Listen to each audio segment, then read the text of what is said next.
নমস্কার, সাহিত্য চিরন্তন বাংলা অডিও স্টোরি চ্যানেলে আপনাদের সকলকে স্বাগত। সাহিত্য চিরন্তনের আজকের নিবেদন রাজশেখর বসুর লেখা যদু ডাক্তারের পেশেন্ট।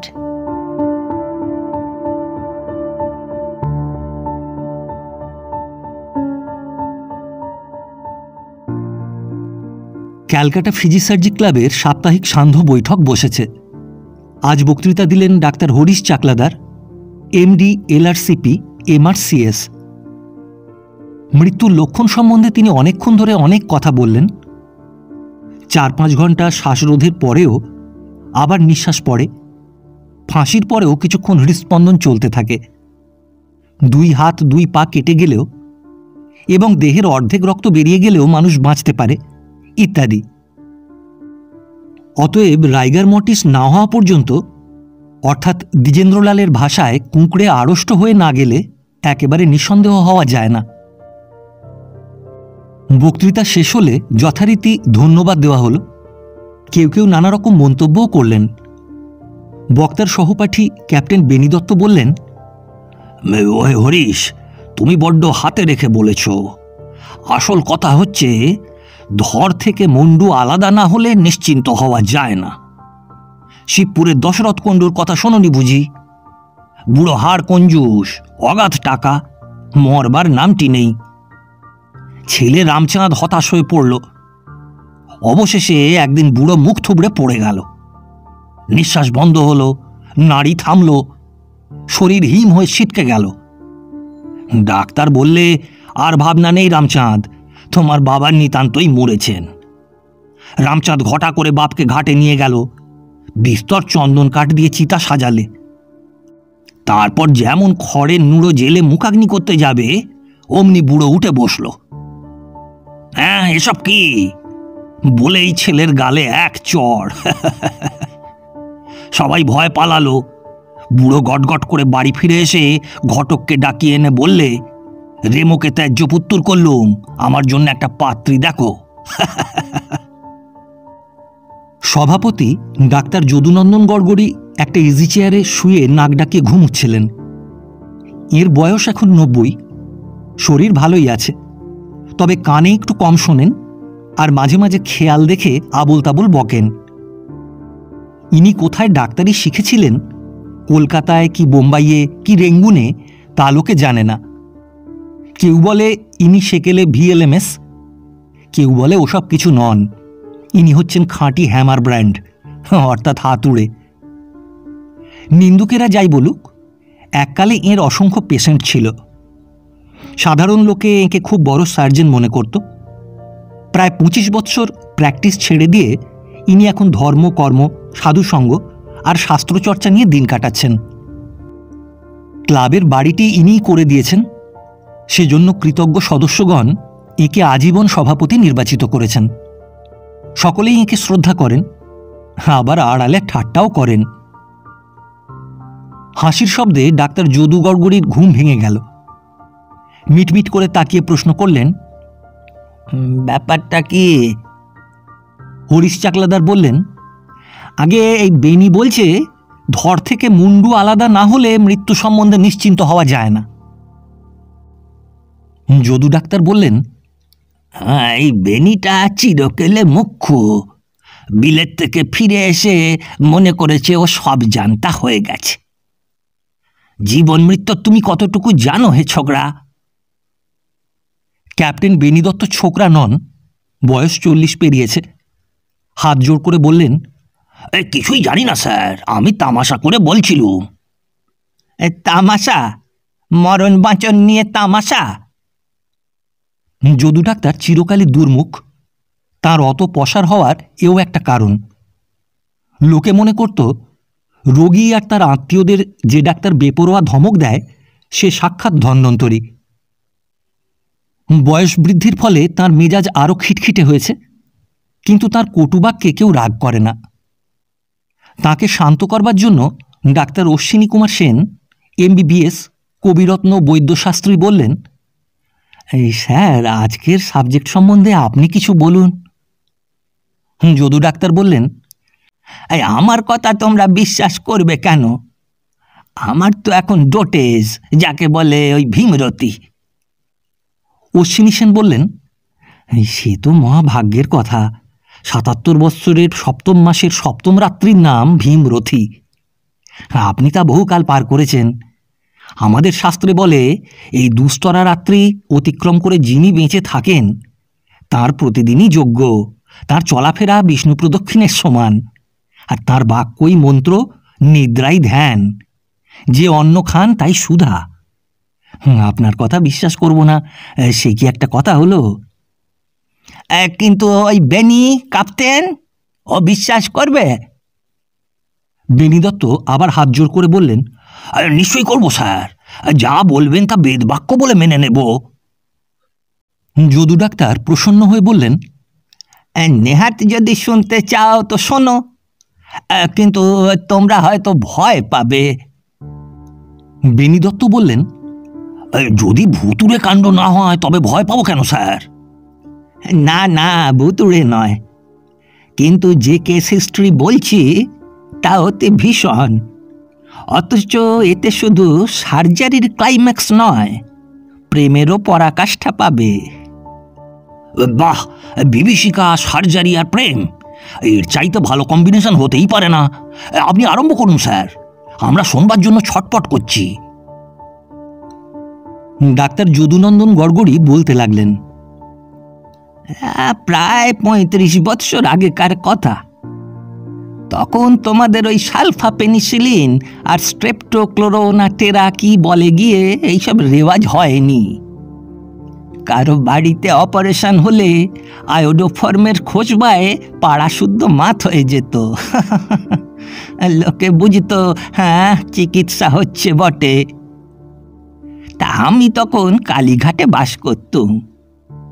আমার বাড়ির কাছে এক তান্ত্রিক সিদ্ধ পুরুষ থাকতেন, নাম বিঘোরানন্দ। তিনি কামরূপ কামাখ্যায় আর তিব্বতে বহু বৎসর সাধনা করেছিলেন। ভক্তরা তাকে বিঘোর বাবা বা শুধু বাবা ঠাকুর বলতো। বয়স ৬০-৬৫, লম্বা চওড়া চেহারা, ঘোর কালো রং, এক মুখ দাড়ি গোঁফ, দেখলেই ভক্তিতে মাথা নিচু হয়ে আসে।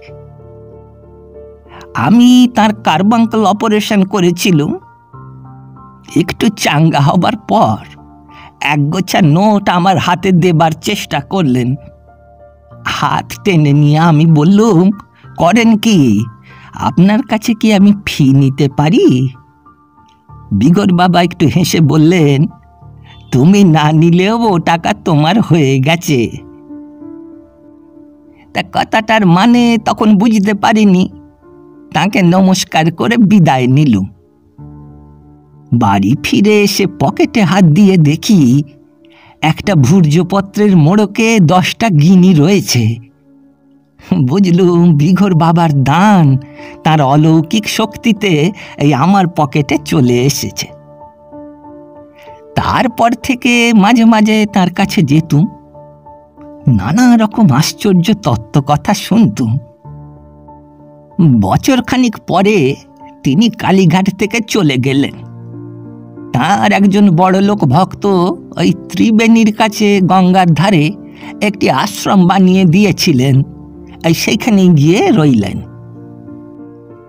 একাই থাকতেন, তবে ভক্তরা মাঝে মাঝে তাকে দেখতে যেত। তারপর 2 বৎসর তাঁর সঙ্গে আমার দেখা হয়নি, খবরও কিছু পাইনি। একদিন বেলা 12টায় বাড়ি ফিরে এসেছি। একটা হার্নিয়া, 2টো অ্যাপেন্ডিক্স, 3টে টিউমার, 4টে টনসিল আর গোটা 5 হাইড্রোসিল অপারেশন করে অত্যন্ত ক্লান্ত বোধ করছি। নাওয়া খাওয়ার পর স্ত্রীকে বললুম, আমি বিকেল 4টে পর্যন্ত ঘুমুবো, খবরদার কেউ যেন না ডাকে। কিন্তু ঘুমুবার জোকি। ঘণ্টাখানিক পরেই ঠেলা দিয়ে গিন্নি বললেন, ওগো শুনছ, জরুরি তার এসেছে। বললুম, ছিঁড়ে ফেলে দাও। গিন্নি বললেন, এ যে বিঘোর বাবার তার। অগত্যা টেলিগ্রামটা পড়তে হলো। লিখছেন, এখনই চলে এসো, মোস্ট আর্জেন্ট কেস। তা তখনই মোটরে রওনা হলুম, ব্যাগটা সঙ্গে নিলুম। তাতে শুধু মামুলি সরঞ্জাম ছিল। কি রকম কেস কিছুই জানা নেই, সেজন্য বিশেষ কোনো ওষুধপত্র নিতে পারলুম না। শীতকাল, পৌঁছতে সন্ধ্যা হয়ে গেল। বিগর বাবার আশ্রমটি ওই ত্রিবেণীর কাছে কাগমারি গ্রামে গঙ্গার ধারে। খুব নির্জন স্থান, কাছাকাছি লোকালয় নেই। গাড়ি থেকে নেমে আশ্রমের আগড় ঠেলে ভেতরে ঢুকতেই বিগর বাবার সঙ্গে দেখা। পরনে লাল চেলির জোর, কপালে রক্তচন্দনের ফোঁটা, পায়ে খড়ম, হুঁকো হাতে দাঁড়িয়ে দাঁড়িয়ে তামাক খাচ্ছেন। আমাকে দেখে বললেন, এসো ডাক্তার। যাক, নিশ্চিন্ত হওয়া গেল, এর কোনো ফ্যাসাদ হয়নি। প্রণাম করে জিজ্ঞাসা করলুম, পেশেন্ট কে, কি হয়েছে? বললেন, ঘরের ভেতরে এসো, স্বচক্ষে দেখলেই বুঝবে। ঘরটি বেশ বড়, কিন্তু আলো অতি কম। এক কোণে পিলসুজের মাথায় পিদিম জ্বলছে, তাতে কিছু স্পষ্ট দেখা যাচ্ছে না। একটু পরে দৃষ্টি খুললে নজরে পড়ল ঘরের একপাশে একটা তক্তাপোষ, বোধহয় বিঘর বাবা তাতেই শোন। আর এপাশে মেঝেতে একটা মাদুরের ওপর দুজন পাশাপাশি চিত হয়ে চোখ বুজে শুয়ে আছে। একখানা কম্বল দিয়ে সমস্ত শরীর ঢাকা, শুধু মুখ দুটো বেরিয়ে আছে। একজন পুরুষ, জোয়ান বয়স, বোধহয় 25, মুখে দাড়ি গোঁফ, মাথায় ঝাঁকড়া চুল। আর একজন মেয়ে, বয়স আন্দাজ 20, কালো কিন্তু সুশ্রী, ঝুঁটি বাঁধা খোঁপা, সিঁথিতে সিঁদুর। তা জিজ্ঞাসা করলুম, স্বামী স্ত্রী? বিঘর বাবা উত্তর দিলেন, প্রেমিক প্রেমিকা। কি হয়েছে? বাবা বললেন, নিজেই দেখো না। তা স্টেথোস্কোপটা গলায় ঝুলিয়ে হেঁট হয়ে কম্বলখানা আস্তে আস্তে সরিয়ে ফেললুম। তারপরে এক লাফে পেছনে ছিটকে এলুম। কম্বলের নিচে কিচ্ছু নেই, শুধু দুটো মুন্ডু পাশাপাশি পড়ে আছে। ভয়ও হলো, রাগও হলো। বিঘর বাবাকে বললুম, আমাকে এরকম বিভীষিকা দেখাবার মানে কি? এ তো ক্রিমিনাল কেস, যা করতে হয় পুলিশ করবে, আমার কিছু করবার নেই। কিন্তু আপনি যে মহা বিপদে পড়বেন। বাবা শুধু একটু হাসলেন। তারপর দেখলুম পুরুষ মুন্ডুটা পিট পিট করে তাকিয়ে চি চি করে বলছে, মরিনি ডাক্তারবাবু। মেয়ে মুন্ডুটাও ডাইনে বাঁয়ে একটু নড়ে উঠল।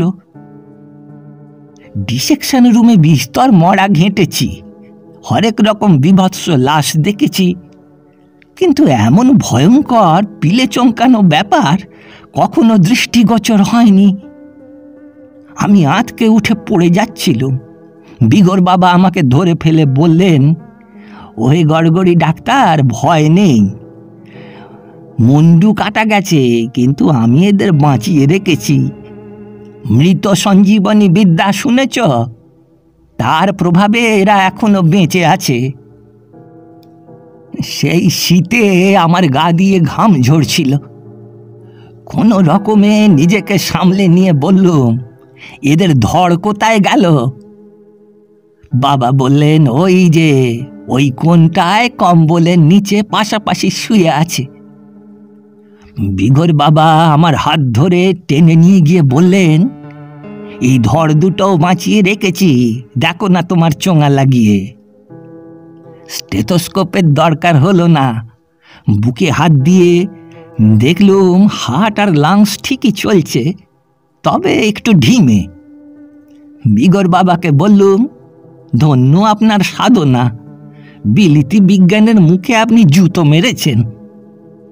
কিন্তু এতই যদি পারেন তবে ধর আর মুন্ডু আলাদা রেখেছেন কেন? জুড়ে দিলেই তো ল্যাঠা চুকে যায়। বিগর বাবা বললেন, তা আমার কাজ নয়। আমি মৃত সঞ্জীবনী জানি, কিন্তু খণ্ড যোজনী বিদ্যা আমার আয়ত্ত নয়। ও হলো মুচি বা ডাক্তারের কাজ। তা মুচি আবার লাশ ছোঁবে না, তার মোটরও নেই যে এই অবেলায় এত দূরে আসবে। তাই তোমাকে ডেকেছি। তুমি ধরের সঙ্গে মুন্ডু সেলাই করে দাও। আমি নিবেদন করলুম, বাইরের চামড়া সেলাই করলেই তো গলার হাড় আর নলি জুড়বে না। সার্কুলেশন, রেসপিরেশন এবং স্পাইনাল কর্ডের সঙ্গে ব্রেনের যোগ কি করে হবে? সেরিব্রেশন অর্থাৎ মস্তিষ্কের ক্রিয়া চলবে কি করে? বাবা বললেন, কেন চলবে না? দুই ভুরুর মধ্যে আজ্ঞাচক্র ঘুরছে, তাতেই পঞ্চেন্দ্রিয় আর মনের ক্রিয়া চলছে। কাটা মুন্ডু কথা কয়েছে তা তো তুমি সকর্ণে শুনেছ। কোনো চিন্তা নেই, তুমি সেলাই করে ফেলো। আমি বললুম, সেলাইয়ের উপযুক্ত বাঁকা ছুঁচ আর ক্যাটগট আমার তো সঙ্গে নেই, আর সেপসিস অর্থাৎ পচ বন্ধ করব কি করে? বিগর বাবা বললেন, তোমাকে একটা গুণ ছুঁচ আর সুতলি দড়ি দিচ্ছি, পচবার ভয় নেই। দেখছো না কাটা জায়গায় গঙ্গা মৃত্তিকা লেপন করে দিয়েছি, ওই কাদা শুদ্ধ সেলাই করে দাও। বড়ই মুশকিলে পড়া গেল। আয়োজন কিছুই নেই, অ্যাসিস্ট্যান্ট নেই, নার্স নেই, অপারেশন টেবিল নেই, আলো পর্যন্ত নেই। অথচ বিগরানন্দ আমাকে এমন সার্জারি করতে বলছেন যা কোশমিনকালে কোথাও হয়নি। ক্যাপ্টেন বেনি দত্ত বললেন, হয়েছিল স্যার, ওই গজানন গণেশ আর অজানন দক্ষ। আরে তারা হলেন দেবতা। আচ্ছা বেনি, আজকাল বড় অপারেশনের আগে তোমরা নাকি হরেক রকম টেস্ট করাও? না, হ্যাঁ, ওই blood pressure, blood count, blood sugar, X ray photo, cardiogram প্রভৃতি মামুলি রুটিন টেস্ট তো আছেই। তাছাড়া non protein nitrogen, total heavy hydrogen, body ফ্যাটের আয়োডিন ভ্যালু, হাড়ের ইলাস্টিসিটি, দাঁতের রেডিও অ্যাক্টিভিটি, চামড়ার স্পেকট্রোগ্রাম এইসবও দেখা হয়। অধিকন্তু রোগী আর তার আত্মীয়দের ইন্টেলিজেন্স কোশেন্ট টেস্ট করালে খুব ভালো হয়। শাঁসালো পেশেন্ট হলে অন্তত 20 জন স্পেশালিস্টের রিপোর্ট নেওয়া চাই। আর গরিব পেশেন্টকে বলে দিই, উঁচু দরের চিকিৎসা তোমার সাধ্য নয় বাপু, দাতব্য হোমিওপ্যাথিক খাও গিয়ে, আর না হয় 5 শিকের মাদুলি ধারণ করো। যদু ডাক্তার বললেন, আমাদের আমলে ওই অত সব ছিল না। জীব আর নাড়ি, থার্মোমিটার আর স্টেথোস্কোপ, এতেই যা করে। আর এই 2 পেশেন্টের তো চূড়ান্ত অপারেশন মুন্ডচ্ছেদ আগেই হয়ে গেছে, এখন টেস্ট করা বৃথা। যাক, তারপর কি হয়েছিল শোনো। আমাকে দ্বিধাগ্রস্ত দেখে বিগরানন্দ আমার কাঁধে হাত দিয়ে বললেন, অত মাথা ঘামিও না ডাক্তার, শুধু সেলাই করে দাও, বাকিটুকু কুলকুণ্ডলিনী নিজেই করে নেবেন।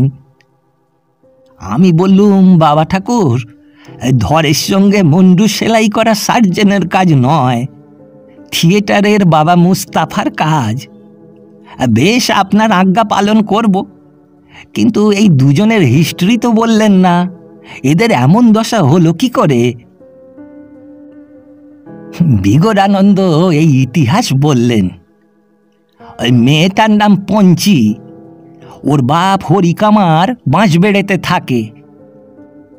পঞ্চির বিয়ে হয়েছে এই কাগমারি গ্রামের রমাকান্ত কামারের সঙ্গে। রমাকান্ত লোকটা অতি দুর্দান্ত, দেখতে জমদূতের মতন, বদরাগী আর মাতাল। সে জমিদার বাড়িতে প্রতি বৎসর নবমী পুজোয় 108টা পাঁঠা, 10টা ভেড়া আর গোটা 2 মোষ এক এক চোপে কাটে। পঞ্চি তাকে বিয়ে করতে চায়নি, তার বাপ টাকার লোভে ওই জোর করে বিয়ে দিয়েছে। রমাকান্ত বজ্জাত হলেও আমাকে খুব ভক্তি করে, আমার অনেক ফরমাসও খাটে। সে পঞ্চির ওপর অকথ্য অত্যাচার করত, আমি ধমক দিয়েও কিছু করতে পারিনি। এরকম ক্ষেত্রে যেমন হয়ে থাকে তাই হলো। ওই যে পুরুষটার মুন্ডু দেখছ, ওর নাম জটিরাম বৈরাগী। তোর দেশের লোক নয় রে পঞ্চি? পঞ্চির মাথা ওপরে নিচে একটু নড়ে উঠে সায় দিলে। বাবা বললেন, এই জটি ছোকরা কীর্তন গায় ভালো, তার জন্য নানা জায়গা থেকে ওর ডাক আসত। জটিরাম মাঝে মাঝে এই গাঁয়ে এলে পঞ্চির সঙ্গে দেখা করত, আর শেষটায় দুজনের প্রেম হলো। পঞ্চির ভুরু আর ঠোঁট একটু কুঁচকে উঠল। বিগরানন্দ বলতে লাগলেন, রমাকান্ত টের পেয়ে একদিন পঞ্চিকে বেদম মারলে, কিন্তু তাতে কোনো ফল হলো না। তারপর গতকাল রাত 1টার সময় আমি ঘুমিয়ে আছি, এমন সময় দরজায় ধাক্কা পড়ল। উঠে দরজা খুলে দেখি রামদা হাতে রমাকান্ত। আমার পায়ে পড়ে কাঁদতে কাঁদতে বলল, সর্বনাশ করেছি বাবা ঠাকুর, এক কোপে দুটোকে সাবার করেছি, বাঁচান আমাকে। ব্যাপারটা এই, আগের দিন রমাকান্ত পঞ্চিকে বলেছিল আমি ভদ্রেশ্বর যাচ্ছি, চৌধুরী বাবুদের লোহার গেট তৈরি করতে হবে, 4-5 দিন পরে ফিরব, তুই সাবধানে থাকিস। সব মিথ্যে কথা। রাত দুপুরে রমাকান্ত চুপি চুপি তার বাড়িতে এলো এবং আস্তে আস্তে ঘরে ঢুকে দেখলে পঞ্চি আর জটিরাম পাশাপাশি শুয়ে ঘুমুচ্ছে। দেখেই রামদায়ের এক কোপে দুজনের মুন্ডু কেটে ফেললে। তারপর ভয় পেয়ে আমার কাছে ছুটে এসেছে। আমি তখনই রমাকান্তর সঙ্গে তার বাড়ি গেলাম। প্রথমেই মৃত সঞ্জীবনী বিদ্যা প্রয়োগ করে পঞ্চি আর জটিরামের সূক্ষ্ম শরীর আটকে ফেললুম। তারপর রমাকান্তকে বললুম, তুই ধর দুটো কাঁধে করে আশ্রমে নিয়ে চল, মুন্ডু দুটো আমি নিয়ে যাচ্ছি। আশ্রমে এসে রমাকান্ত আমার উপদেশ মতো ধর এক জায়গায় আর মুন্ডু আর এক জায়গায় শুইয়ে দিলে। খণ্ড যোজনের আগে পর্যন্ত এইরকম তফাৎ রাখাই তন্ত্রোক্ত পদ্ধতি। হরিশ চাকলাদার প্রশ্ন করলেন, এই সূক্ষ্ম শরীরেও কি দুভাগ হয়েছিল? মুন্ডু আর ধর দুটোই আলাদা হয়ে বেঁচে রইল কি করে? যদু গড়গড়ি বললেন, তোমরা দেখছি কিছুই জানো না। সূক্ষ্ম শরীর ভাগ হয় না, নৈনং ছিন্দন্তি শস্ত্রাণি। তার অ্যানাটমি অন্যরকম, কতকটা অ্যামিবার মতন, কিন্তু ঢের বেশি ইলাস্টিক। ধর আর মুন্ডু তফাতে থাকলে সূক্ষ্ম শরীর চিটে গুড়ের মতন বেড়ে গিয়ে দুটোতেই ভর করতে পারে। তারপর বিঘোর বাবা যা বলেছিলেন সেইটা শোনো। রমাকান্ত আবার আমার পায়ে পড়ে বললে, দোহাই বাবা ঠাকুর, ফাঁসি যেতে পারবো না, আমাকে বাঁচান। আমি বললুম, তুই এক্ষুনি তোর বাড়ি গিয়ে সব রক্ত ধুয়ে সাফ করে ফেলবি, তোর রামদা গঙ্গায় ফেলে দিবি, তারপর ত্রিবেণীতে গিয়ে এই টেলিগ্রামটা পাঠাবি, তারপর গায়েব হয়ে থাকবি। 1 বৎসর পরে গ্রামে ফিরতে পারিস। তা রমাকান্ত বললে, কিন্তু লাশের গতি কি করবেন?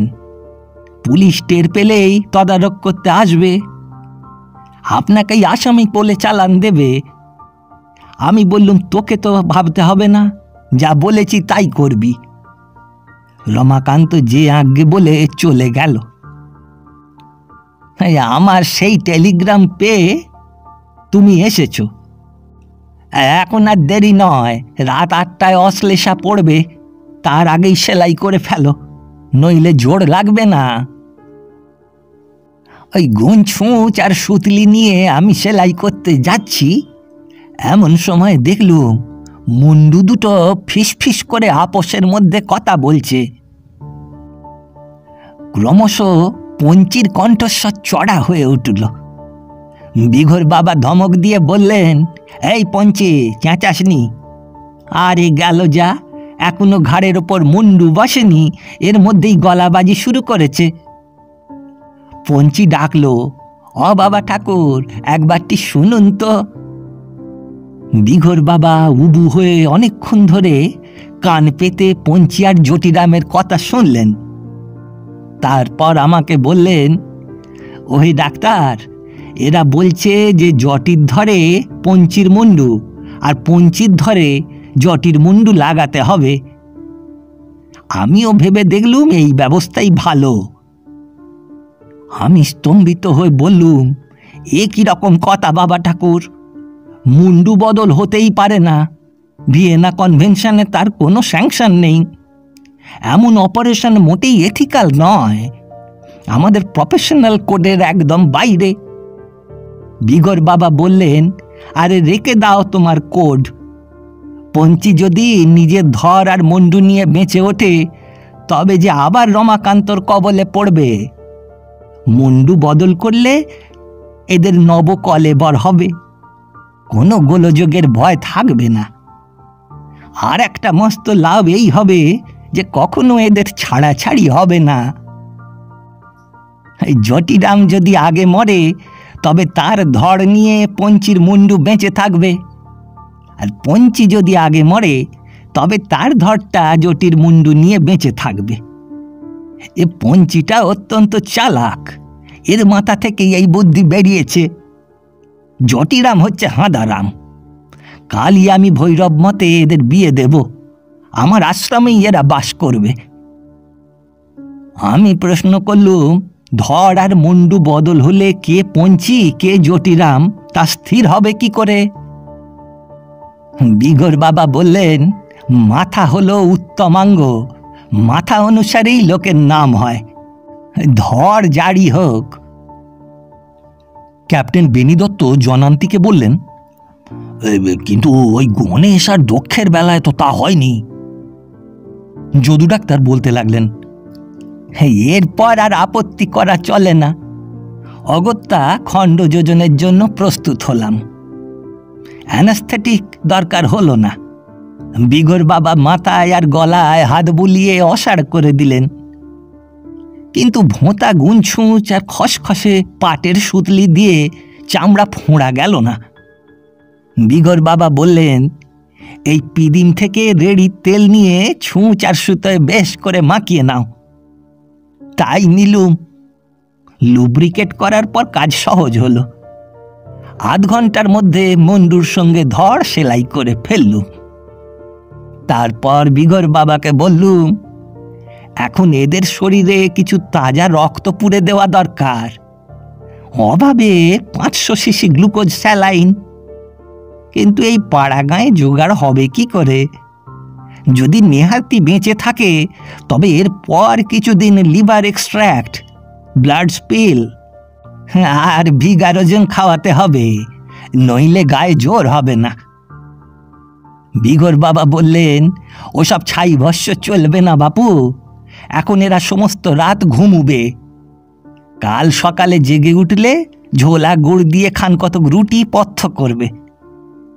তারপর বেলা হলে পঞ্চি ভাত চড়িয়ে দেবে আর লঙ্কা বাটা দিয়ে কাঁকড়া চচ্চড়ি করবে, তাতেই বলা ধান হবে।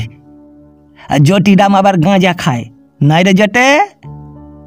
জটিরাম দাঁত বার করে বললে, হি।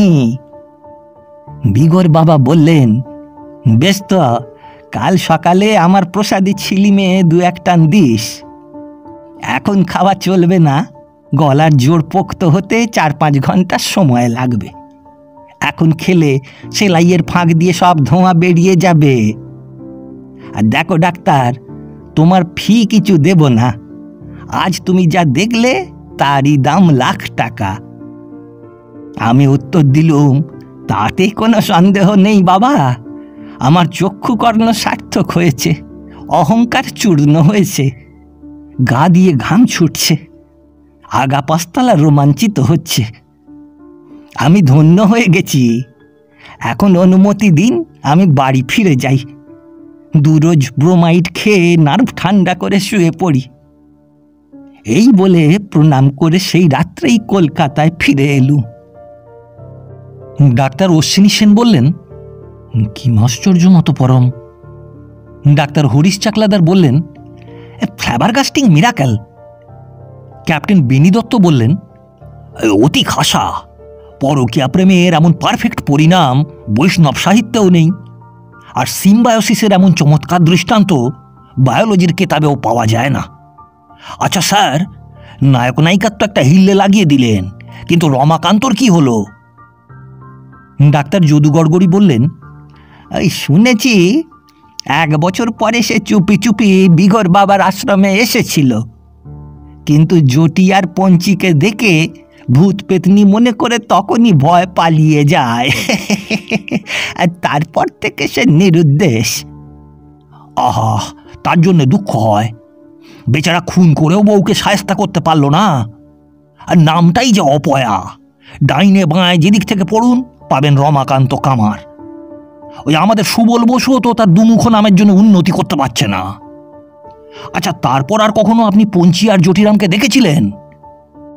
হ্যাঁ, দেখেছিলুম। ওই 2 বছর পরে বিঘর বাবা চিঠি লিখলেন, মাঘ সংক্রান্তির দিন জটি পঞ্চির ছেলের অন্নপ্রাশন, তুমি অবশ্যই আসবে। বাবার যখন আদেশ তখন যেতেই হলো। তা কি দেখলেন গিয়ে? হ্যাঁ, দেখলুম বিঘর বাবা ঠিক ওই আগের মতন লাল চেলির জোড় পরে দাঁড়িয়ে দাঁড়িয়ে হুঁকো টানছেন। পঞ্চি তার মস্কিউলার মদ্দা হাতে একটা মস্ত কুরুল নিয়ে কাঠচালা করছে, আর জটিরাম রোয়াকে বসে একটা পিঁড়িতে আলপনা দিচ্ছে আর কোলের ছেলেকে মাই খাওয়াচ্ছে।